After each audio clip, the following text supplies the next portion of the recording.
What's up, everybody? My name's Adam McDormand, and this is Medium Quality.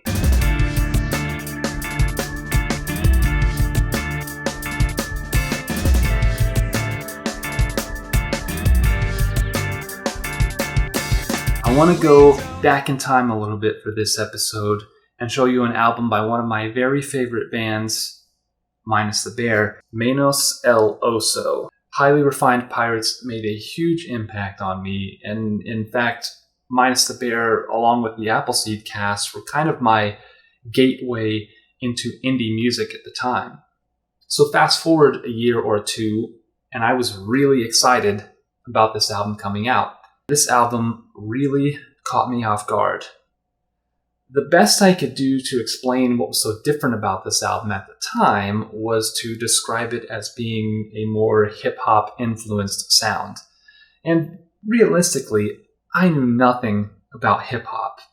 In fact, even now, I know this much about the genre. That being said, the first track on this album, The Game Needed Me, is a bold statement by Minus the Bear that they had ambitions to move beyond the sparkling, angular melancholy of Highly Refined Pirates. That first track is built around a very straightforward, almost 808-like kick drum pattern.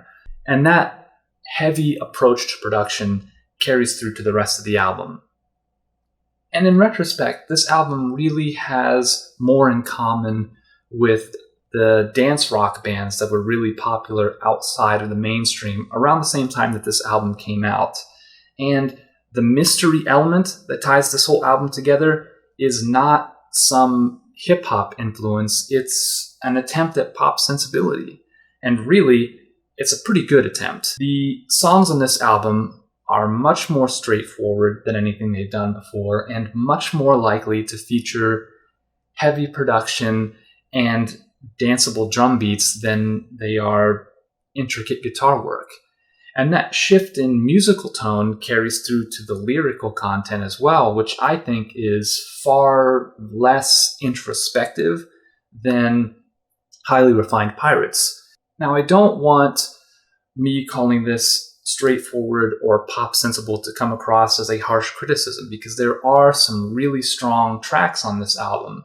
You have the first track on the album, The Game Needed Me, The Fix, Puchaka's Sunrise, Fulfill the Dream, Michio's Death Drive, the final track on the album, This Ain't a Surfin' Movie. However, those 6 or so songs don't reach the same height of creativity, in my opinion, that was present in Highly Refined Pirates or even in Planet of Ice, which came after.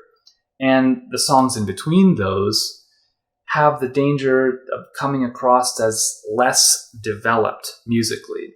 The vinyl package for this album is fantastic, though. This is a reissue that Suicide Squeeze put out in 2015 in celebration of the 10th anniversary of the album. This is limited to 1,000 copies. It has this really nice spot gloss finish on the album cover, which you can see if the light hits it just right. Really sharp, really professional looking. The gatefold features all of the artwork that you would expect to see inside of the CD booklet. It's got the song titles and the lyrics. But my favorite part of this album, by far, is the record itself, which is this gorgeous lime green translucent vinyl. And if you look really closely, there are these little clouds of darker green that are kind of marbled throughout the entire record. Really, really gorgeous pressing and plays nicely. Really nice to look at. I still get nostalgic for this album from time to time. Just never quite as much as I do for Highly Refined Pirates. But the nostalgia is enough to get me through side A, even though the best work on this album, in my opinion, is probably side B. And speaking of the B side, it is time for me to move on to the next section of the show, Menos el Oso by Minus the Bear. Probably not their best, but still pretty darn good. I saw her with another man walking downtown.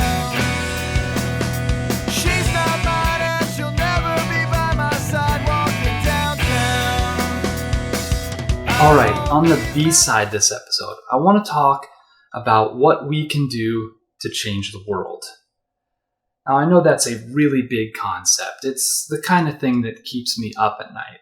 Now, if you live in the United States right now, you know that we kind of live in a overwhelming climate of fear. And it certainly doesn't help that we're in the middle of an election cycle where it seems like politicians are trying to prey upon our fears, to make themselves seem like they're the be-all, end-all solution to our problems, which is probably not the case. It's very easy for us to feel overwhelmed because there are so many things that we could potentially do to make things better, but a lot of those problems are bigger than us, or at least they certainly seem to be that way.